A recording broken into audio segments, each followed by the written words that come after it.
good afternoon and good evening, my friends and colleagues from many, many countries. I'm very grateful that you're joining us today.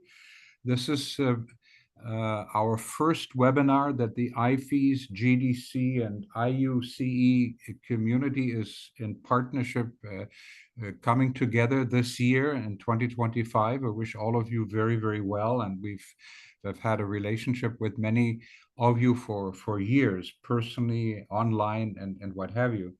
And my dear partner and friend Krishna Vidula is late. He will join us a little bit later on, but it's a real pleasure, and I'm very deeply thankful to Professor Anupam Joshi, who's a key leader in not only in the United States as an acting dean and a professor and leading the information technology activities and the center of cybersecurity. And again, I could share his impressive resume with you, but it's all posted, and I ask you, just to take a look at that. So I'm very, very pleased, particularly given his expertise and deep respect that he has gained, and people value his expertise around the whole AI reality that we live in today. So,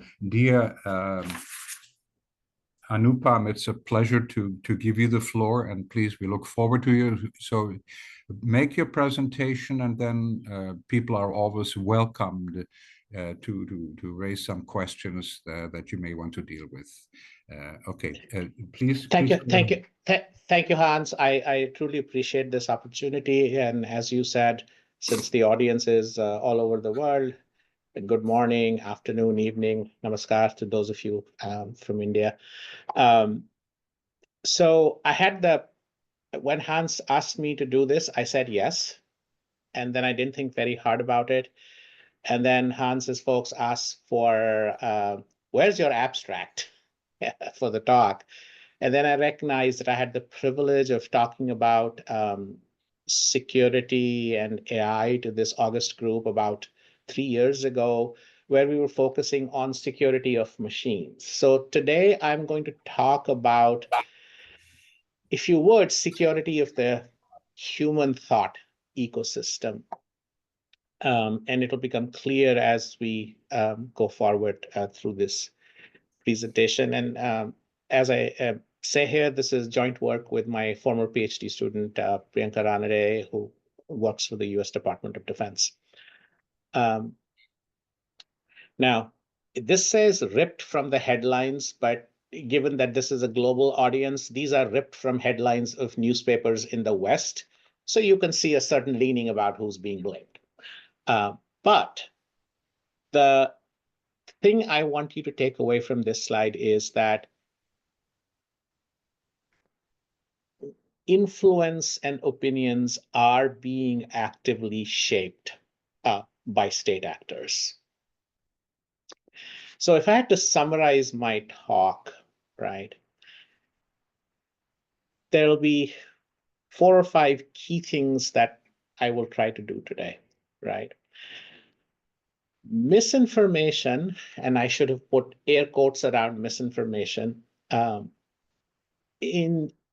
occurs in most sociopolitical contexts. Those of you who are in India, you know that the elections for New Delhi's Legislative Assembly just concluded half an hour ago.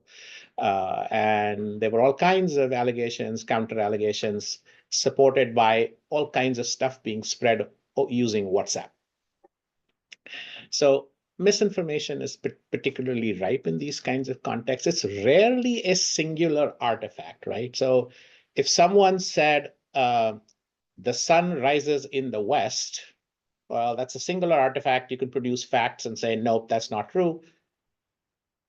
But in these kinds of contexts, it's not a single piece. It's a series of things that occur together. And second, it's not some clean fact like the sun rises in the East or the West, right?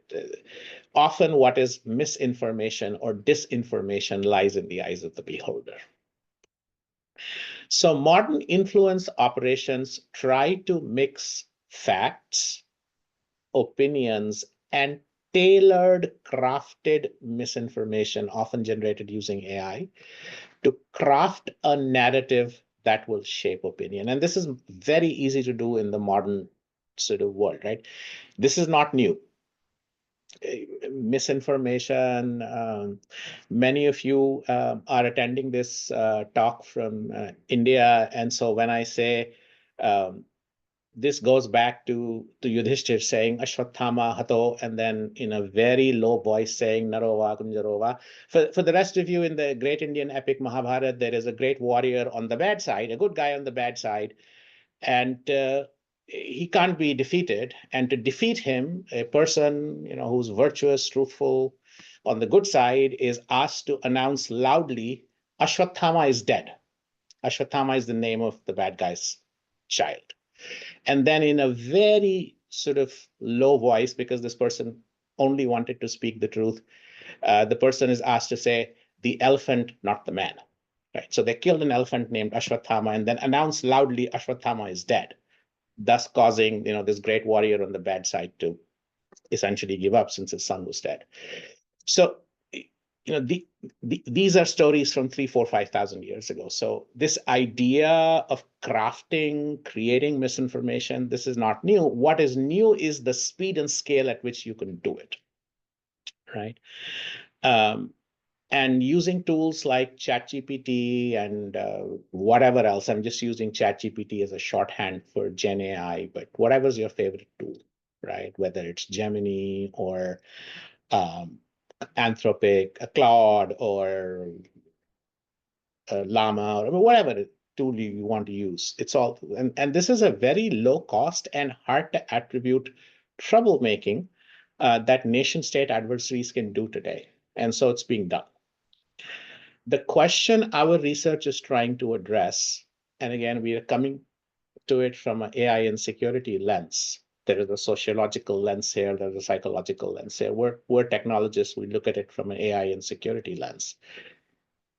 So the question we are asking is, can we detect when such narratives are being crafted left of exploit, right? And this is a security term, like, or if I was to use the military term, left of boom. Before the bad thing has happened, can you figure out that someone is trying to do something?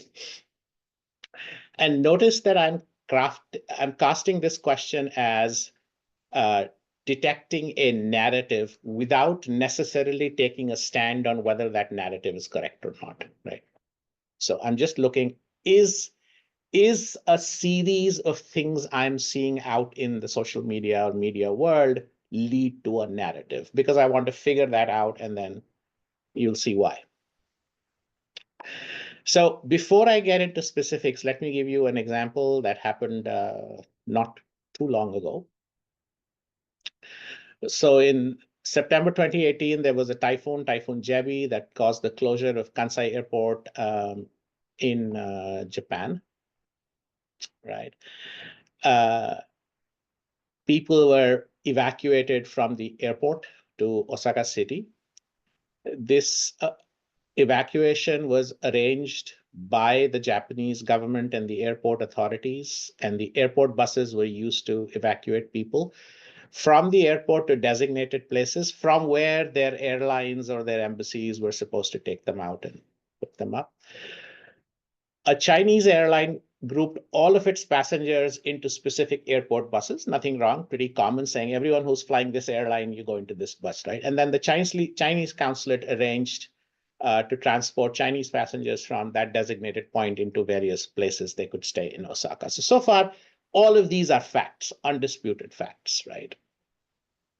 Okay, now let me add some opinion to this, right? A Chinese news site carried a video story about Chinese passengers praising the efforts of their government, their consulate in Osaka. And in that big story, right, one passenger commented that, well, in our bus, we only took people from Taiwan if they said they were Chinese, right? And the Chinese consulate in Osaka put out a statement that they had coordinated with the Japanese side, this evacuation. And their statement was ambiguous enough that it could be read to suggest that the Japanese authorities had made specific arrangements due to what the Chinese consulate had said. These are opinions, right? So there are a set of facts, and here's a set of opinions. People are allowed to have opinions. Now, God knows who, there were posts on a well-known bulletin board that is very commonly read in Taiwan, saying that the ROC government had failed its citizens who had to declare themselves as Chinese in order to be evacuated. And it cited the Chinese news stories, that I was talking about earlier. Later, many of these were found to be fake accounts, where sort of AI had been used to generate people's pictures, create names, and then create these accounts and post these kinds of comments, right? So it's a very small piece of very tailored misinformation, very specific to this event. But here's what happened, right? Taiwan is an open democratic society. Mainstream media in Taiwan picked up the story, and journalists began to question the government, saying, "Oh, we hear that you guys are not doing anything, and then our people have to be evacuated. You are not doing anything. The Chinese government is evacuating them." What happens. It led to all these screaming matches on television, and very hateful things were said towards the Taiwanese government person who was in Osaka. And he unfortunately committed suicide. So, hey, you see what happened. There were real facts on the grounds. There were people's opinions about what those facts are. And then a very little bit of misinformation was introduced to shape a narrative in a society, which in open societies, democratic societies, the media has a job to say, "Oh, someone is saying this. What do you say?" kind of, things. And it's very hard to verify. I mean, after a deep investigation of several months, you can say, "Oh, the people who were posting this on that bulletin board, these were fake accounts." But you can't do it in the spur of the moment, and media will report and people will discuss, in these kinds of societies. So again, rumors have existed before electronics. I was describing this story from the ancient Indian epic Mahabharata to you. But it's also, it's been a problem in social media going back at least a decade, if not more, right? So here are examples from a decade ago, right? When Pope Francis was elected Pope, there was a fake account under his sort of lay name, which was posting essentially stuff that was not in sync with Catholic teaching.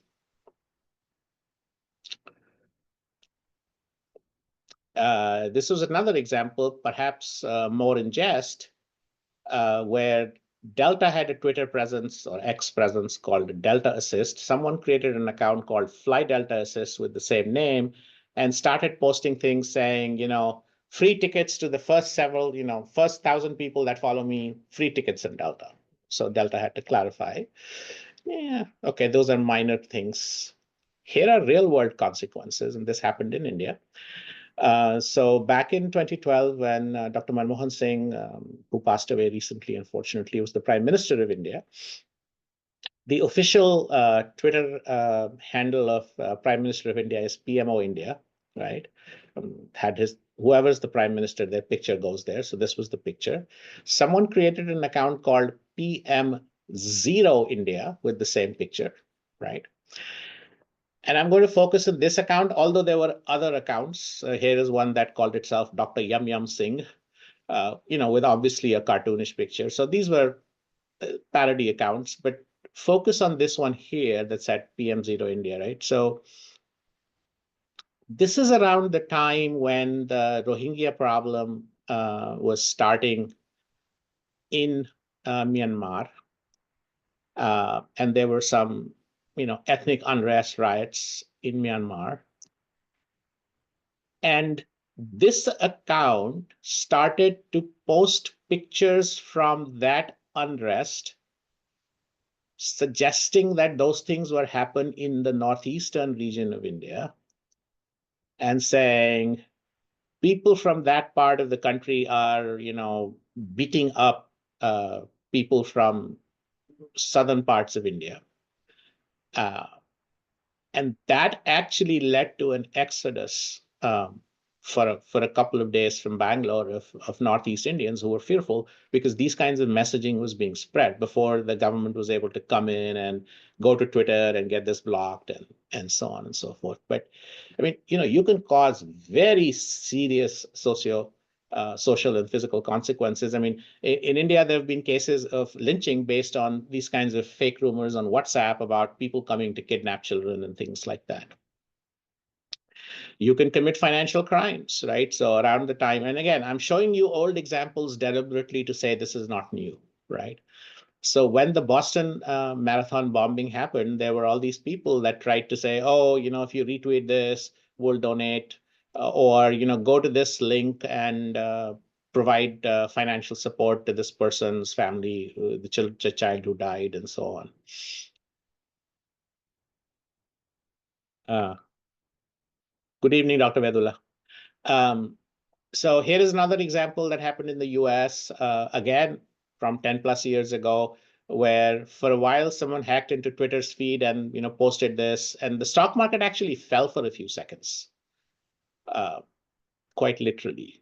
Here are more things in jest where someone took over put the Burger King account and put McDonald's picture, so on and so forth. Here is after Hurricane Sandy. This is some work we had done back in 2013 with Pannurangam Kumar Guru and his students at IIIT Delhi, where we were trying to automatically identify these kinds of tweets with fake pictures.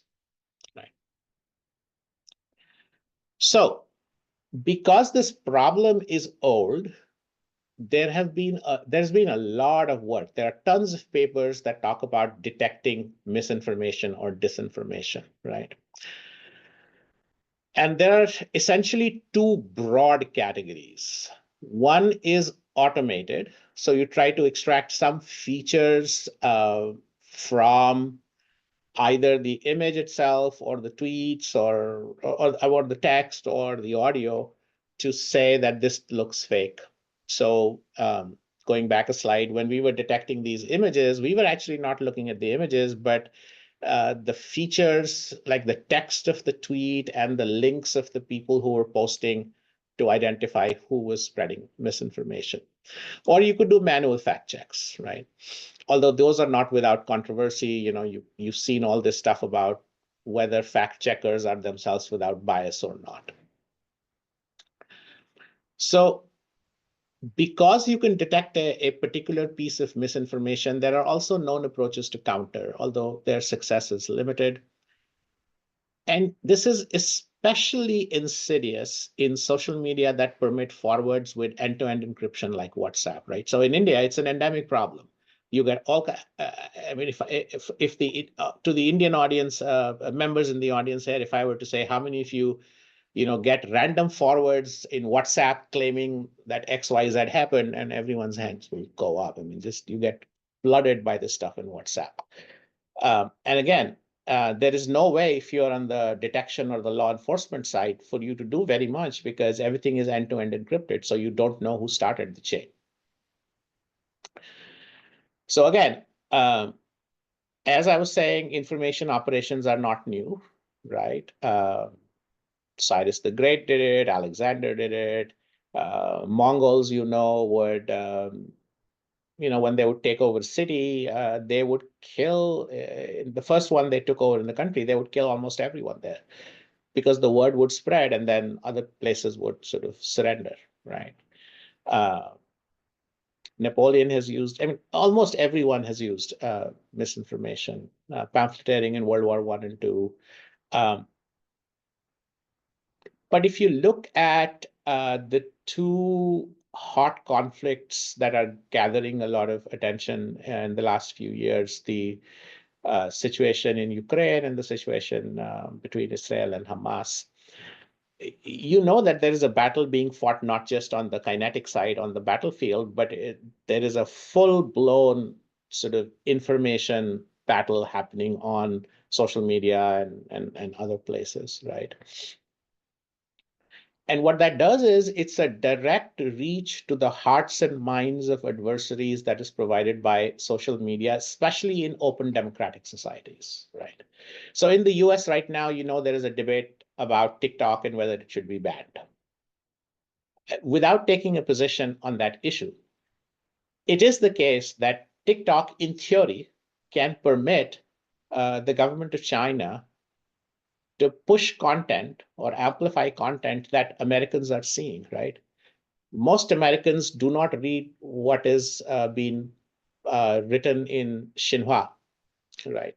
Or the CCTV English language channels. We don't, right? But most Americans follow TikTok, lots of them. And so you have, as a state actor, you have direct reach, right? And again, this is not new. The BBC is a taxpayer-funded, news organization that reaches across the world.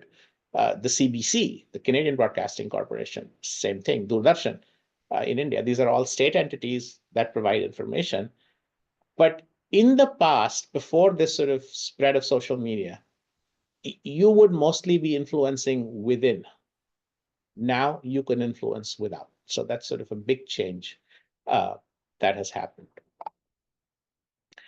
And coupled with the ability to generate plausible but fake information that passes the smell test and takes effort to debunk. So just today, there was an article, and again, this is not the only time this has happened. There is a very prominent attorney in the United States, a professor in George Washington University. His name is Jonathan Turley. He is right of center, takes right of center positions. And if you ask ChatGPT about him, you will get nothing back. You'll get one of those, I cannot talk about this person answers. And the reason is, and again, this is not the only person to whom this has happened, right? I'll give you another example later. In a previous thing, before the guardrails were put into effect, someone was asking ChatGPT about this person, and ChatGPT invented a completely fake story about allegations of sexual harassment against this person that had happened on the 2018 trip he had taken to Alaska with a student. I mean, none of that actually happened. There was no 2018 trip with a student. There were no allegations of sexual harassment against this person. And ChatGPT, when asked to say, tell us about Jonathan Turley, just produce this stuff, right? So this is unintentional. This has happened in other cases. So there's a well-known journalist, Matt Taibbi, who used to write for the Rolling Stone. And again, about a year ago, Matt Taibbi went to ChatGPT and said, tell me about Matt Taibbi. And, ChatGPT gave some kind of a summary. So then this guy got interested. He challenged, intrigued. He said, tell me about a controversy around Matt Taibbi. And ChatGPT invented with quotes and attributions and links to alleged newspaper stories, a controversy around Matt Taibbi, which had no basis in reality, right? So these tools are very, very, very good right now. And when they are actually used with intent to create deceptive content, it easily passes what is called the smell test. It looks completely plausible and real. Now, if you spend time and effort and you spend hours trying to research it, you will eventually figure out it's fake. But most people will not spend time and effort. They'll read a snippet saying, the Times of India said blah, blah, blah, blah, blah about so-and-so. Be like, oh, the Times of India must have said it, right? So that's the kind of change that has happened. Let me give you an example, and let me step away from politics and focus back on cybersecurity. So there is, in the trade, people exchange information about vulnerabilities and exploits, and they use this to communicate their findings to other people. It's called cyber threat intelligence or OSINT data, and it's very valuable, right? So someone got attacked using some exploit, and they immediately spread the information saying this is happening, check this, do that, etc. And it's also used as training for AI-based cyber defense systems. But in 2021, Google's threat analysis group discovered that a nation-state backed group had essentially created fake security research accounts with fake blog posts about, potential threats that were completely not true. So we decided to take that as a challenge. And this is 2021. So this is before there was Chat GPT, right? So this was GPT-2. We took the basic GPT-2. We have a cybersecurity data corpus. We trained it on that. And we basically asked it to generate fake cyber threat intelligence, right? We would either take an attack that was known, like SolarWinds, and say, what happened in the SolarWind attack and see what it came up with. Or we would just invent a name, Lunar Winds, and say, tell us about the Lunar Wind cybersecurity attack and see what it, and so then we evaluated. Here are some examples for those of you who are in the cybersecurity domain, right? So the prompt, for example, let's look at SolarWinds, which was a real attack, right? So this was the prompt: malicious domain in SolarWinds hack turned into kill switch. This is real, right?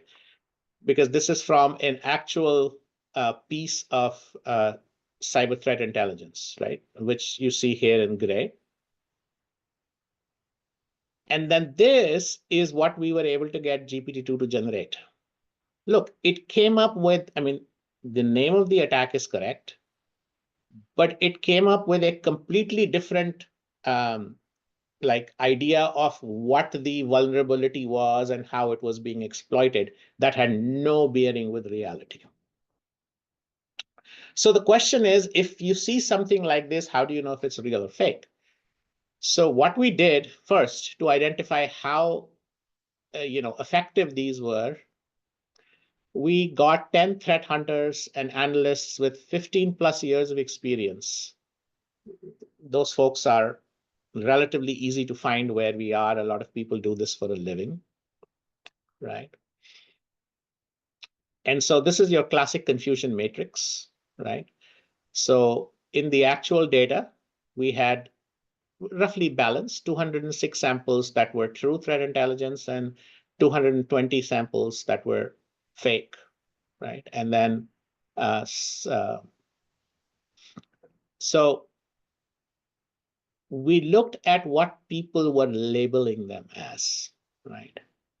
And notice what happened. Most fake stuff got labeled as true by these people who had 15 plus years of experience doing this. Just by reading this, they were not able to figure out whether it was true or false. That's how good these tools are at generating very specific domain. We've done similar things around COVID time to say COVID was caused by and seeing what came up. And unless you are an actual MD that specializes and can go up and look in library and read papers, the stuff that gets generated is very plausible. It's not something that you will look at and say that's not true. So this is the level at which the threat is, right? So in the last 10 minutes or so, I want to talk about, okay, so I've articulated the problem. What can you do, right? How can you detect not whether a narrative is true or not, which is a hard problem, but whether a narrative is being crafted, right? So narratives are, streams of information. They're often decomposed into individual events, and then you want to chain certain events together to form end-to-end stories. Narratives are in social media, they're in news. The idea of a narrative actually comes from literature, right? You have a novel, there is a plot point, there are various characters, they interact with one another, various events happen in some sequence that help create the story, and then there is a sort of a finale of some kind and summary, right? So this narrative idea comes from literature. And then we're using it in this kind of a social media context. So at the very minimum, right, what we're saying is narrative construction is providing a sequence of events that comes up with essentially a plot, And this is the kind of thing, right, that intelligence agencies do all the time, right? There are people whose job is to look at various things that are happening and say, are they fitting a story? Is someone trying to communicate something, right? Whether that something is get vaccinated or don't get vaccinated, whether that something is lockdowns are good or lockdowns are bad. And again, sort of without getting into true and false at a minute, it is a great it is sort of a great step forward if we can just identify narratives that are being constructive on the fly in social media and other settings to alert the people that, hey, someone is trying to communicate this plot, this idea. Because then the analyst can spend their cognitive bandwidth trying to say whether it's true or false or whatever, rather than spending their cognitive bandwidths assembling all these disparate pieces of information into a plot. So we're focusing on this narrative, right?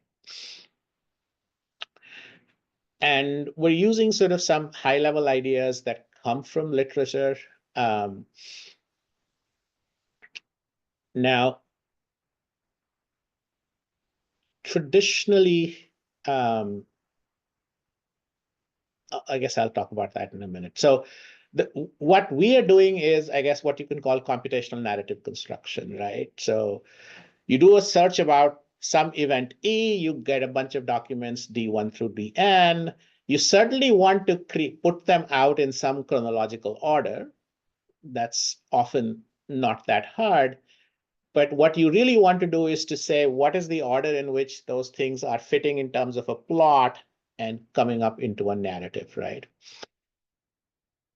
And then you can, in current approaches, use dynamic topic modeling, information ranking, query optimization. Timeline generation is the most common thing. Dynamic topic modeling is also, and what you're trying to say is there a topic there? But again, that's still not giving you full sort of narrative idea. So the challenge is that, most of the current work doesn't provide support for ordering based on contextual features such as thematic frames. And what I mean by that is to say, there's a thematic frame that says someone is trying to influence elections. That's the thematic frame. That's the context in which you're trying to say, is there a plot, right? Is someone trying to say, oh, the voting machines are not good, as happened in the US elections some years ago? Or is someone trying to suppress turnout among certain demographic groups or boost turnouts against other demographic groups, et cetera? So once you know that there is a contextual feature, a thematic frame of sort of election outcome, then you can see how those plot points fit, right? So so we're trying to go beyond this, right? And understand the semantics, the themes, and see as stories are coming in real time in social media, we can begin to put them in this sort of plot construction framework so that we are actually able to identify potentially multiple narrative perspectives for any given topic, right? We can say, well, in the thematic frame of election, there seems to be one narrative that is trying to say prices are high. There is another narrative that is trying to say, no, that's nothing to worry about. It's just transient, et cetera, right? So these are all narrative perspectives, and we're trying to say it's the same thematic plot, but here are the two narratives or the three narratives that people are trying to construct, right? So we've developed a system called Fabula.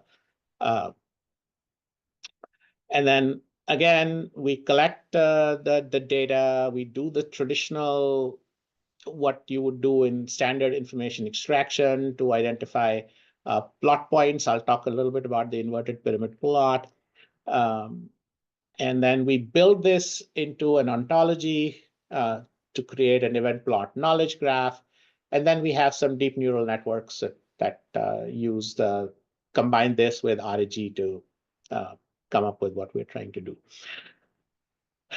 So the inverted plot pyramid is a tool in journalism. It's called inverted plot pyramid because the plot pyramid is actually something you understand in literature, in narrative theory, on how a plot is constructed.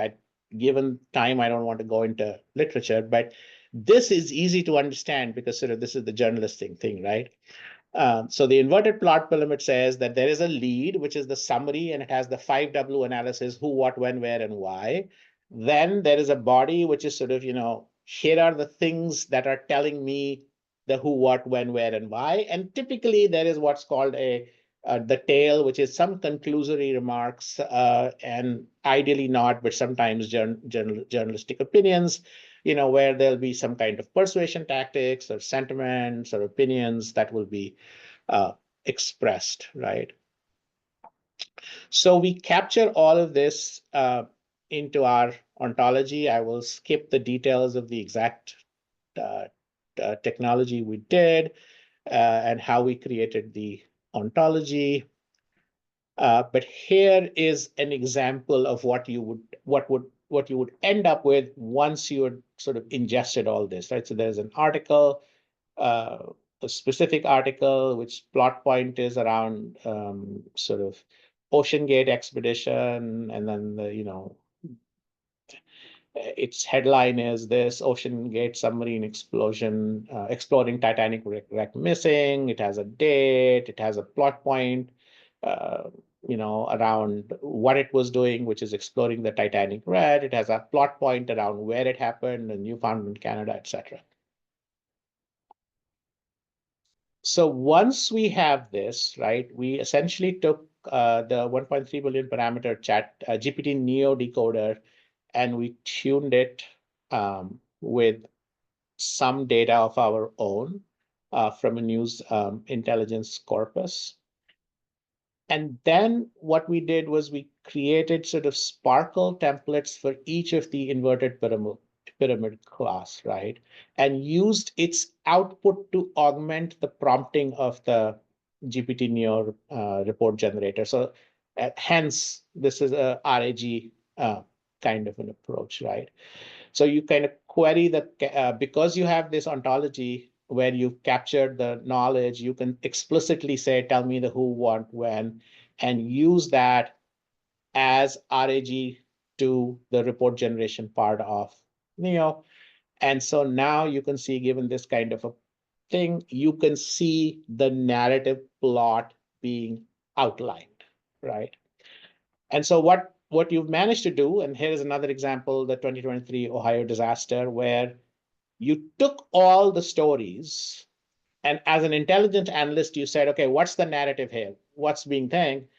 And the system would automatically go out, pick these who, what, when, where's, evidence quotes, use that as RAG, and then have this generate a quick summary for the intelligence analyst, so that the analyst, instead of having to read each of these individual articles, says, oh, from this set of articles, here is the story that is either there or is someone is trying to create, right? And in this, there are links to the original articles from where that data is coming. So if the analyst does want to dig in, the analyst says, oh, someone is trying to, spread a message that people shouldn't vote. Well, let me see how that is being done. So you have the links where the analyst is interested, the analyst can dig in. In the interest of time, let me skip some of the specifics of the results, but we did compare it using, again, remember, we're generating these kinds of summaries. So the true evaluation, it's not automatic. You have to get people to evaluate it, right? So we actually got some analysts from the intelligence community to volunteer to look at completely open information, right? So we said, like, for example, for the Ocean Gate, the submersibles destruction, we said, here are all the articles, please read them. Now look at the summary we have created with the plot lines and all. Do you think this is an accurate summary? Does it capture everything that was in the articles? Does it have all the key supporting evidence from the articles. And fluency was a rating of like, if you read this, would this make sense to you? So you can see that was pretty well received by the analysts. They were extremely happy with this kind of thing. Now, there are quantitative analytics, Rogue 1s and Rogue 2s are very specific scores. For those of you from the information retrieval community, you're familiar with what they are. And these are both very good numbers, right? So in Rogue 1, if you're above 50, you're doing very well. And in Rogue 2, if you're above 20, you're doing reasonably well. So again, I'll go back. What we're trying to do is to say, given this proliferation of stories, can you automatically identify when some narrative is being constructed so that people can then look at that narrative and say, this is right, this is wrong, this is a foreign adversary trying to manipulate something, that is happening. This is a company trying to spread information, whatever it is, right? We're very deliberately not saying right now, this is true and this is false. We're just saying this is a narrative that is being constructed. So let me stop here and leave the last 15 minutes for questions. Great. Thank you so much, Anupam. I joined a little late, but I can help with the answers. Okay, wonderful. Welcome. I will moderate the Thank two things you. you can do. All of you are here, about 40 people. Either put a message on chat or raise your hand. Okay, and we'll recognize you. Okay, so either one, put a message on chat, which you will read it, or raise your hand and make a comment. Whichever one you want to go is fine. So let's start doing that. Very fascinating topic. Obviously, no one has any answers, but I think let's ask the right questions, right? So now, Krishna, I'm happy to see you, and we have several wonderful colleagues from different countries here, and their different perspectives. And also, Sushma Kulkarni, our GDC chair leader, is here. If she's still there, if she would like to make a comment, absolutely. Sushma, come in. Yeah. Yeah, it was very, very interesting insight. Some of the things which we never think of. So Professor Joshi, great. I really got lots of insight. And what we think, the hypothesis we have, what is reality. So everything is opening in front of us now. Thank you, ma'am. I appreciate the comments. Very interesting, yeah. Very scary. Very scary. That's the thing. Yeah. Okay, let's get it going. We've got 15 minutes. Let's make the best of it. So, Dr. Vedula, there is a question that came to me from Anil Pandit as a direct message. Do you want me to read that? Please do. So the question from Anil is, can true narratives be clubbed together to generate a false narrative? So Anil, if everything is true, then generating a false thing out of it is hard, but not impossible, right? Because eventually it boils down to interpretation. So you can take a bunch of true things and interpret them in a way that is not correct. But without being able to inject some amount of falsity into the truth or some opinion into the truth, it is hard to shape it. And mostly in these kinds of things, people are interested in shaping public opinion, right? In democratic societies, we read everything, typically our governments don't tell us what to read, what not to read. And even if they try to, we use VPNs and, bypass that. So the idea is to try to shape our opinion. And that would typically require at least some amount of incorrect things.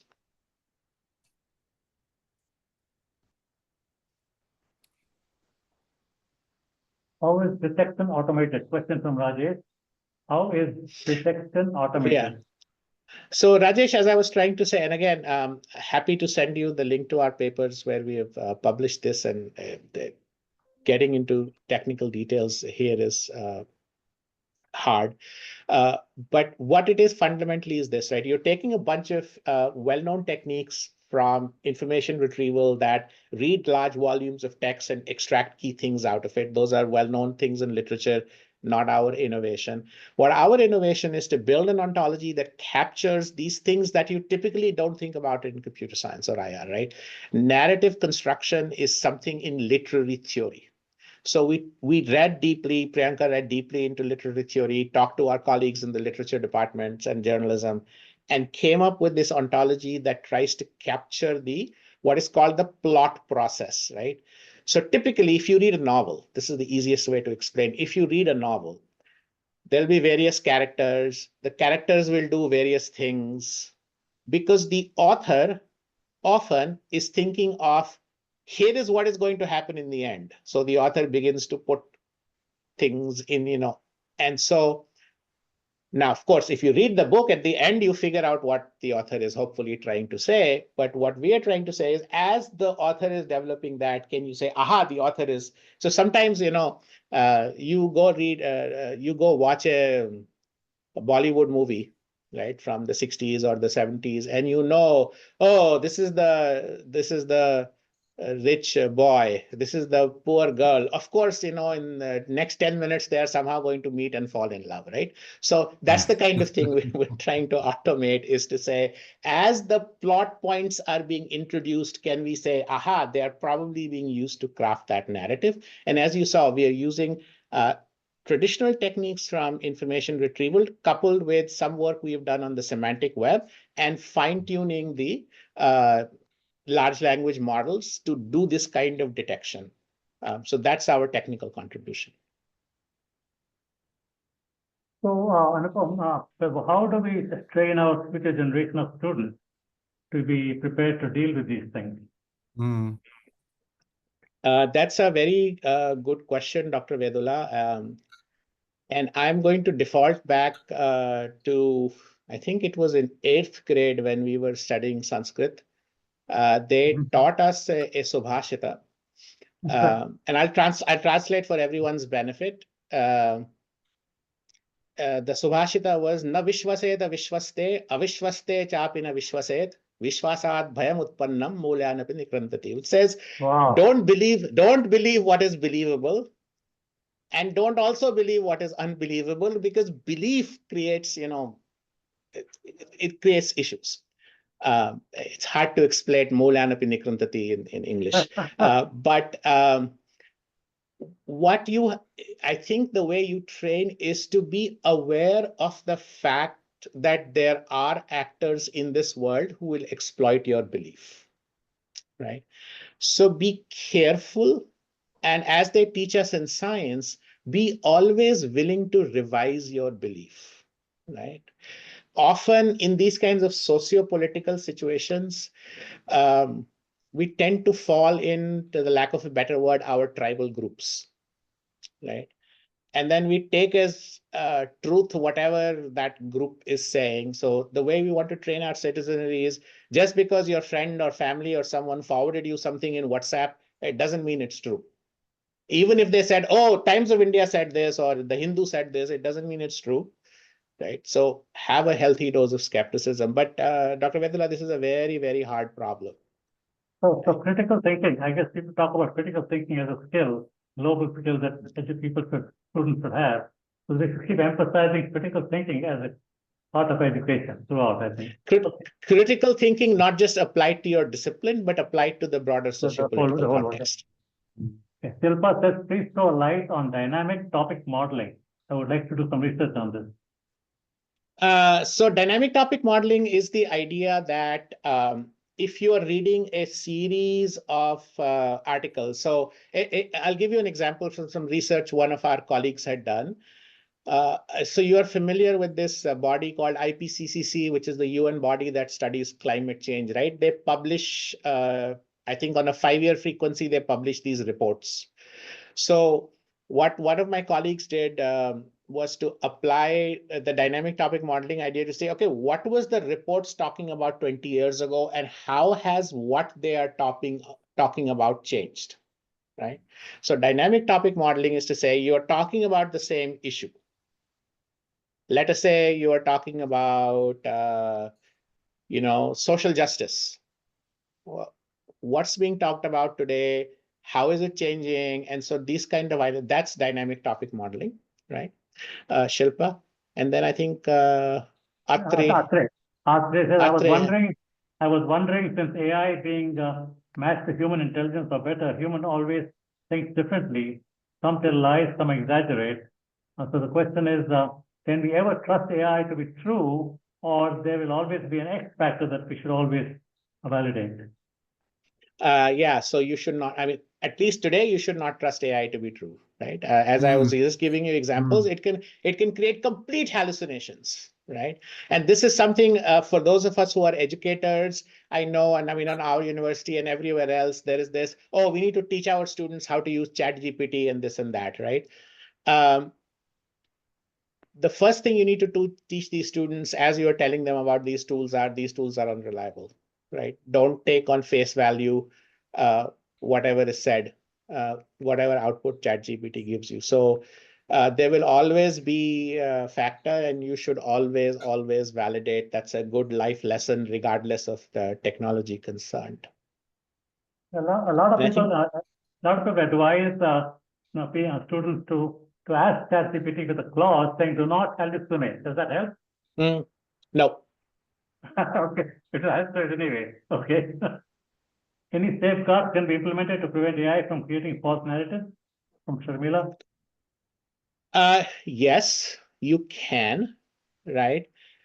But if you, I mean, I'm going to make this very, very simple because, getting into, I mean, it's not possible to write all the math equations here, but if you very foundationally look at what things like ChatGPT are doing, I mean, the way I would explain it to a high school mathematics students is, have you heard of Bayes' theorem, right? And that's effectively what it is doing. It says, given the last 1 million words I have seen, what word should I generate next, right? So effectively, it's a Bayes' theorem kind of an idea. So any safeguard you put will not necessarily, I mean, it could change the posterior probability slightly, but it will not zero out the probability of something fake being generated. The only way to stop that is to, like today, if you go to some of these tools and you ask about a politician or something, they will say, I'm sorry, I cannot tell you the answer here. I mean, that's the only way to stop them, right? To say, do not talk about this topic. So someone talked about DeepSeek here, right? So ask DeepSeek about Tiananmen Square. And there is no answer, right? Because there is an explicit guardrail that says, do not talk about it. That's the only way to stop it generating. Otherwise, it's essentially a posterior probability modification, right? And you cannot take the posterior probability to zero. So there is a finite probability that something will be hallucinated. Amazing. Wow. Amazing. Okay, so any other questions? No, we don't have any more chat messages here. So you can, 4 minutes left, you can take over. Thank you, Krishna. I'm glad you're joining us. Glad you joined us. Good to see you, my brother.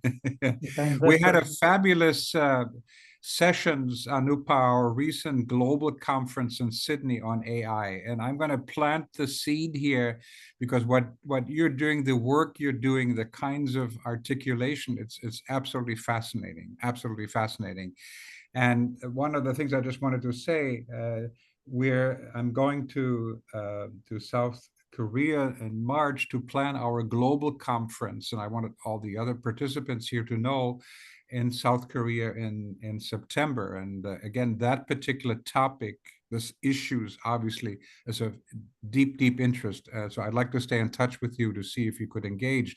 And also I'm planning part of the ASCE conference in Montreal, Canada in June.